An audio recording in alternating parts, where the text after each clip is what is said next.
Hello officers, कैसे हैं आप सब। तो मैं बैंकिंग सीरीज़ को कंटिन्यू करती हूँ यहाँ से। कल मैंने ये अपना सेकंड पार्ट अपलोड किया था और ये आज थर्ड पार्ट है। तो कल हमने कहाँ तक पढ़ लिया था? Assets, loans, advances, cash, credit, overdraft, discounting of bills, ये हो गया था। और आज हम पढ़ने वाले हैं डिपॉजिट, डिमांड डिपॉजिट और टाइम डिपॉजिट। तो कल का आप मेरा ये वीडियो ज़रूर देखिएगा जिसमें मैंने cash, credit, overdraft, discounting of bill समझाया हुआ है। उसको आप ज़रूर देखिए और आपको जो एग्ज़ाम के पॉइंट ऑफ व्यू से ज़रूरी है वो तो समझ में आएगा ही, वो तो है ही, लेकिन आप जो बेसिक नॉलेज होती है जो हमें ज़रूर आना चाहिए। अगर हम बैंक में जाते हैं, हमें अपना ओडी बनवाना है तो हम कैसे बनवाएंगे? किसी से पूछेंगे, वो अच्छा नहीं लगता। तो हमें इतना खुद नॉलेज होना चाहिए कि हमें ओडी कैसे बनवाना है, डिस्काउंटिंग ऑफ बिल कभी ज़रूरत पड़ी तो वो कैसे करवाएंगे, हम अपना कैश, क्रेडिट, सीसी कैसे करवाना है, क्या करवाना है। तो ये आपको नॉलेज होनी चाहिए, प्रैक्टिकल नॉलेज होनी चाहिए। तो आप मेरा ये वीडियो जाके ज़रूर देखिएगा।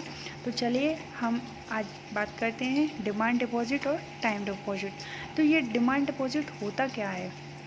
डिमांड डिपॉजिट, इसका नाम देखिए, डिमांड यानी डिमांड करना। डिमांड डिपॉजिट का मतलब हम इसमें से पैसा कभी भी निकाल सकते हैं, रात हो दिन हो कभी भी निकाल सकते हैं, जब हमारा मन हो। ठीक है, डिमांड डिपॉजिट। और टाइम डिपॉजिट क्या होता है? टाइम के बाद ही निकाल सकते हैं। इसमें फ़िक्स होता है, अमाउंट को फ़िक्स कर दिया जाता है, तभी हम पैसा निकाल सकते हैं। और इसका जो एग्ज़ाम्पल है वो है एफडी और आरडी। और डिमांड डिपॉजिट जो है उसका एग्ज़ाम्पल है सेविंग अकाउंट और करेंट अकाउंट। तो चलिए अब इसको समझते हैं। सेविंग अकाउंट की बात करते हैं। A saving account is a deposit account which you can open at any retail bank. You can deposit your ideal funds in this account and use the same as the when required while also earning interest on the balance maintained. इसको आसान शब्दों में समझते हैं। Saving account क्या होता है? Saving account को हम बचत खाता भी बोलते हैं। ये आम आदमी का खाता होता है, इसको कोई भी खुलवा सकता है, कोई भी, किसी का भी खुल सकता है ये। और मोस्टली सबका होता भी है बैंक में। ठीक है। और डिपॉजिट, अब जैसे सेविंग अकाउंट है, अब सेविंग अकाउंट को खुलवाने के लिए क्या चाहिए? सबसे पहले अगर आपको ओपन करवाना है इसको, तो आपकी मिनिमम एज 10 साल होनी चाहिए। और अगर इसको खुलवाना है तो आपको pan card, net banking, mobile banking, cheque book facility देता है। सेविंग अकाउंट खुल गया। अब सेविंग अकाउंट को खुलवाने के लिए एक मिनिमम अमाउंट चाहिए होता है और बैंक बोलता है आपको उसको मेंटेन कीजिए। और अगर आप उसको मेंटेन नहीं करते हैं, उस कैपिटल को मेंटेन नहीं करते हैं, तो आपको बैंक पेनाल्टी लगाती है। ठीक है। और जो प्राइवेट बैंक होते हैं, प्राइवेट बैंक में पेनाल्टी भी ज़्यादा होता है, उसमें जो मिनिमम बैलेंस है उसको थोड़ा हाई रखते हैं वो। ठीक है। अब ये हो गया हमारा बैलेंस की बात। अब चलिए ट्रांजैक्शन की बात करते हैं। तो कितने ट्रांजैक्शन पर वो चार्ज लेता है? तो जो बैंक होता है ना, आपको सेविंग अकाउंट पर 3 से ज़्यादा ट्रांजैक्शन करने पर चार्ज लगाता है। ये बैंक टू बैंक वेरी करता है। अलग अलग बैंक 3 या 4, कुछ कुछ 5 भी होता है, 5 के बाद चार्ज लगाते हैं। ठीक है। तो ये बैंक टू बैंक वेरी करता है। सेविंग अकाउंट पर इंटरेस्ट रेट जो है इसका, वो गवर्नमेंट बैंक में 3% या 3.25% होता है। और प्राइवेट बैंक में ये 3 से 4 या 5% तक का भी आपको प्राइवेट बैंक में मिल जाता है। और अभी ये कैलकुलेट कैसे होता है? कभी आपने सोचा है, आप बैंक जाते हो और वैसे भी सबका अकाउंट बैंक में होता ही है, सेविंग अकाउंट हो गई, तो कभी आपने सोचा है कि आपके अमाउंट पर जो कैलकुलेट होता है वो कैसे कैलकुलेट होता है? तो ताकि आपके अकाउंट में 1 लाख रुपए है। ठीक है, 1 लाख रुपए है। अब इस पर 5% का ब्याज मिल रहा है। ठीक है, इस पर 5% का ब्याज मिल रहा है, तो इसको हम 365 से भाग देंगे। एक साल में 365 दिन होते हैं, 364 भी होते हैं, ठीक है। तो हम मान रहे हैं तो हम 365 मान के चलते हैं।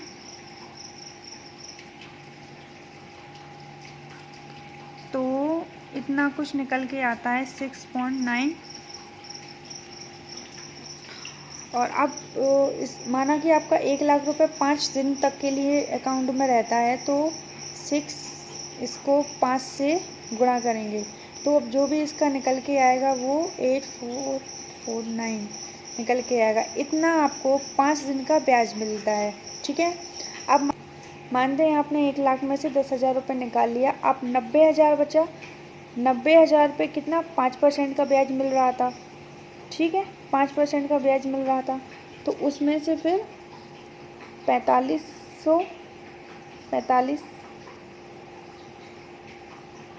इंटू 365 निकाल के कुछ इतना आ रहा है 12.32 इतना आपको आ रहा।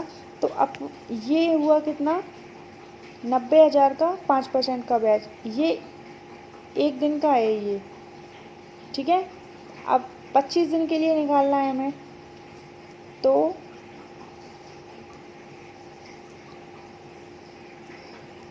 12.32 इंटू 25, ये 25 दिन के लिए निकाल रहे हैं, तो 308.2 इतना कुछ आएगा निकल के। अब ये 25 दिन का है और वो अभी 5 दिन का जो पहले हमने निकाला था, अब वो कितना था 68.49। जब इन दोनों को ऐड करते हैं तो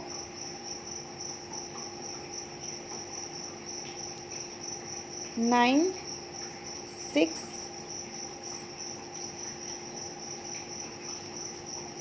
इतना कुछ निकल के आता है, ठीक है। मैंने आपको सिर्फ एक एग्जांपल के थ्रू समझाने की कोशिश की है कि हमारा डेली बेसिस रेट होता है, सेविंग अकाउंट पर डेली बेसिस पर कैलकुलेट होता है, लेकिन हर तिमाही पर आपके अकाउंट में क्रेडिट कर दिया जाता है।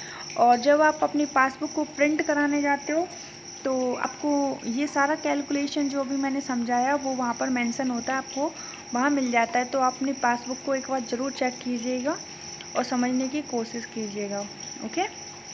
तो ये सेविंग अकाउंट हम कितने रख सकते हैं ताकि इनकम टैक्स की नज़र में ना आए। तो देखिए, इनकम टैक्स डिपार्टमेंट में ऐसा कोई भी रूल्स नहीं है कि वो आपका ये गिनता रहे कि आप 1 अकाउंट रखें, 2 रखें, 3 रखें, 4 रखें, ऐसा कुछ नहीं है।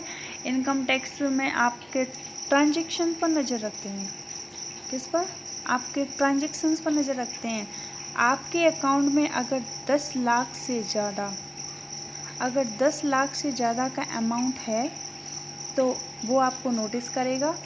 अगर आप मंथ में 3 लाख या 2 लाख से ऊपर का ट्रांजैक्शन करते हैं तो इनकम टैक्स आपको ज़रूर नोटिस करेगा, ठीक है। अगर आप चाहते हैं कि इनकम टैक्स की नज़र में ना आए तो मंथ में 2 लाख से ऊपर का ट्रांजैक्शन ना करें, ओके। तो चलिए चलते हैं करेंट अकाउंट पर। Current account is a bank account for people who run businesses. It is designed for carrying out day-to-day business transaction easily.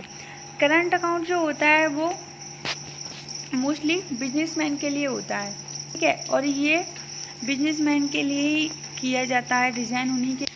Current account क्या होता है? करेंट अकाउंट बिजनेस को प्रमोट करने के लिए होता है और ये जो फैसिलिटीज़ जो मोस्टली बिजनेसेस के लिए ही होती है। जो करेंट अकाउंट एक डिपॉजिट अकाउंट ही होता है और ये बिजनेस के लिए इसलिए होता है कि क्योंकि ये डे टू डे या मंथली कितना भी ट्रांजैक्शन कर सकते हैं, इसके ऊपर इनको कोई लिमिट नहीं होती है। अभी सेविंग अकाउंट हमने पढ़ा तो उसमें 3 या 4 हाईएस्ट 5 ट्रांजैक्शन करने के बाद चार्जेस देने होते हैं, लेकिन करेंट अकाउंट में ऐसा कुछ नहीं है, आप अनलिमिटेड इसमें ट्रांजैक्शन कर सकते हैं, ठीक है। तो ये कैसे ओपन होता है? अगर आपको एक करेंट अकाउंट खुलवाना है तो आपकी मिनिमम जो एज है वो 18 साल होनी चाहिए, ठीक है। और इसके लिए आपको क्या चाहिए होता है, आपको अकाउंट खुलवाना है तो आप बैंक जाइए, बैंक में फॉर्म लीजिए और आपको एप्लीकेशन विथ फ़ोटोग्राफ्स और अगर आपको बिजनेस का खुलवाना है ना तो उसके लिए सर्टिफिकेट ऑफ इनकॉर्पोरेशन लगता है, देना होता है, आईडी और रेजिडेंस प्रूफ देना होता है। अगर चेक देना होता है, बैंक आपको बोलता है कि आप चेक ला के दीजिए, माना आपको करंट अकाउंट में एक मिनिमम बैलेंस को मेंटेन करके चलना होता है, ठीक है। और करंट अकाउंट को खुलवाने के बाद बैंक आपको एटीएम, डेबिट कार्ड आपको इशू करती है, नेट बैंकिंग, मोबाइल बैंकिंग, ये तो कॉमन है, आप कुछ भी खुलवाइए आपको सब में मिल जाता है। और आप ऑनलाइन अगर ट्रांजेक्शन करते हैं तो NEFT, RTGS, IMPS के थ्रू इसमें ट्रांजेक्शन कर सकते हैं, ठीक है। और इसमें एक सुविधा ये भी मिलती है कि बिल ऑफ पेमेंट का, बिजली का बिल हो, आपका पानी का बिल हो, इंटरनेट का बिल हो, किसी का भी बिल हो, आपके अगर आपको उसका पेमेंट करना हो तो आप इसमें स्टैंडिंग इंस्ट्रक्शन लगवा सकते हैं। तो इसमें इसका जो पेमेंट है ऑटोमेटिक अपना बैंक से आपके करंट अकाउंट से आपका निकल जाएगा, ठीक है। करंट अकाउंट पर आपको ओवरड्राफ्ट की फैसिलिटी मिलती है जो मैंने कल समझाया था, और उस पर जो free cash deposit withdrawal limits भी होती है जो पर डे और पर मंथ की होती है। और अगर आप कैश हैंडलिंग या लिमिट से अगर आप ऊपर जाते हैं, आप माना कि आप 20 लाख है, ठीक है, अगर आप 20 लाख करते हो मंथ में या फिर डे वाइज, अगर आप इससे एक लिमिट होती है करंट अकाउंट की, अगर इससे ऊपर जाते हो तो बैंक जो है आपके ऊपर चार्जेस लगाती है, ठीक है। और करंट अकाउंट में एक चार्जेस किसके ऊपर लगता है, अगर आपका चेक बाउंस हो जाता है या फिर आप एक मिनिमम अमाउंट को बैलेंस नहीं कर पाते हैं तो भी आपके ऊपर बैंक चार्जेस लगाता है। आई होप आपको ये क्लियर हुआ होगा, मैंने बहुत अच्छे से समझाने की कोशिश की है। तो चलिए अब चलते हैं। अच्छा, ये बेसिक्स ऑफ बैंकिंग है, थोड़ा इसको देख लेते हैं। अकाउंट और सेविंग अकाउंट, ये बिजनेसमैन के लिए होते हैं, ये सैलरीड पर्सन जो वेतन लेते हैं उनके लिए। पर्पस क्या है, मनी ट्रांजेक्शन करना होता है बिजनेसमैन को, इसलिए ये खोलते हैं। इनकरेजिंग सेविंग्स, जो आम आदमी होते हैं उनको उनकी बचत को बढ़ाने के लिए सेविंग अकाउंट खुलते हैं। करंट इंटरेस्ट, जी करंट अकाउंट जो होता है ना उस पर कोई भी इंटरेस्ट नहीं मिलता है, बल्कि अगर सेविंग अकाउंट होता है ना उस पर हमें 3.25 से लेकर 3.50% तक का इंटरेस्ट मिलता है। ओवरड्राफ्ट की फैसिलिटी करंट अकाउंट पर मिलती है लेकिन इस पर नहीं मिलती है। ट्रांजैक्शंस की इसमें कोई लिमिट नहीं होती है, आप अनलिमिटेड ट्रांजैक्शन कर सकते हैं, लेकिन इस पर depends on bank to bank vary करती है आप कितने ट्रांजैक्शन कर सकते हैं। सर्विस चार्जेस इस पर देने होते हैं और इस पर कोई सर्विस चार्ज नहीं लगता है। मिनिमम एज जो है इसकी 18 साल होनी चाहिए और इसकी 10 साल होनी चाहिए। हम बात करने वाले हैं फिक्स्ड डिपॉजिट की। तो आप ये इमेज देख रहे हो, इसमें ये पैसा पड़ा हुआ है, ये टाइमिंग है बराबर फिक्स्ड डिपॉजिट, यानी कि आपका पैसा एक बराबर टाइम पीरियड के बाद ही आपको मिलता है। Fixed deposit is a financial investment instrument offered by bank by NBFCs wherein investors can deposit money and get a high rate of interest than a normal saving accounts। तो FD क्या होता है, FD जो bank और जो NBFCs कंपनियां होती हैं, NBFCs कंपनी, इसका फुल फॉर्म क्या होता है, नॉन बैंकिंग फाइनेंशियल कंपनीज। इसके बारे में आपको आगे बात करूंगी आने वाली वीडियोस में, ठीक है। तो जो FD जो होता है वो एक फिक्स डिपॉजिट होता है। FD सेविंग करने के लिए एक सेफ और सिक्योर तरीका होता है और FD कोई भी कर सकता है। कितने दिन तक के लिए हो सकती है, तो कम से कम FD 7 दिन के लिए और अधिक से अधिक मैक्सिमम 10 साल तक के लिए FD की जा सकती है। और इसका इंटरेस्ट की बात करते हैं तो इसमें हाई इंटरेस्ट पर इसमें 7 से लेके 8% तक आपको इंटरेस्ट मिलता है। इसमें होता क्या है, 5 लाख 8% पर और 5 साल के लिए बैंक के पास फिक्स कर दिया। तो 5 साल बाद हमें 8% के ब्याज के साथ ही हमें 5 लाख रुपए प्लस में ब्याज मिलेगा। ठीक है। अब जो इंटरेस्ट का जो रेट होता है ना, वो टाइम के साथ बढ़ता घटता रहता है, लेकिन एफडी पर इसका इफेक्ट नहीं पड़ता है। आपने एक बार जिस रेट के साथ इंटरेस्ट और रेट के साथ एफडी को फिक्स कर दिया, तो 5 साल बाद या 10 साल बाद आपको उसी रेट ऑफ इंटरेस्ट के साथ आपको आपका अमाउंट प्लस करके मिलेगा। ठीक है। इसलिए एफडी सेफ और सिक्योर होता है। और अगर इंटरेस्ट की बात करते हैं तो जो सीनियर सिटीजन्स होते हैं उनको अदर के मुकाबले इंटरेस्ट मिलता है। ठीक है। अगर आपको बीच में कभी कोई ज़रूरत आ जाती है कि एफडी को ब्रेक करवाना है तो आप करवा सकते हैं। तो आपको जब तक आपकी एफडी जिस टाइम पीरियड तक होती है उतना आपको ब्याज मिल जाता है। ठीक है। ये रहा हमारा एफडी। आई होप आपको ये एफडी का कॉन्सेप्ट क्लियर हुआ होगा। तो चलिए, ये देखिए, ये इतना छोटा है, ये इन्वेस्ट कर रहा है, फिर इतना बड़ा हुआ, फिर इतना हुआ, इतना हुआ, इतना हुआ, और फिर एंड में इतना हो गया। रिकरिंग, आपको ये समझ में आ रहा होगा कि छोटी बचत से लेके डेली बेसिस पे, मंथली बेसिस पे ये कर रहा है, तो इसका इतना सारा हो गया। तो रिकरिंग क्या होता है, चलिए। A recurring deposit is a special kind of terms deposit offered by banks which help people with regular incomes to deposit a fixed amount every month into their recurring deposit account and earn interest at the rate applicable to fixed deposit। आप एक निश्चित time period तक के लिए और एक fixed amount को एक जगह इन्वेस्ट कर सकते हैं। जब आपकी ये आरडी मैच्योर हो जाती है तो आपको एक फिक्स इंटरेस्ट के साथ आपको ये मिल जाती है, और ये सेविंग अकाउंट से ज़्यादा अच्छी होती है, बचत खाते से ज़्यादा अच्छी होती है। इस पर जो रेट ऑफ इंटरेस्ट होता है ना, वो बहुत हाई मिलता है, और इस पर सीनियर सिटीजन्स को भी रेट ऑफ इंटरेस्ट इस पर हाई मिलता है। और ये मिनिमम 6 मंथ की होती है और ज़्यादा से ज़्यादा 10 साल तक के लिए होती है, 6 to 10।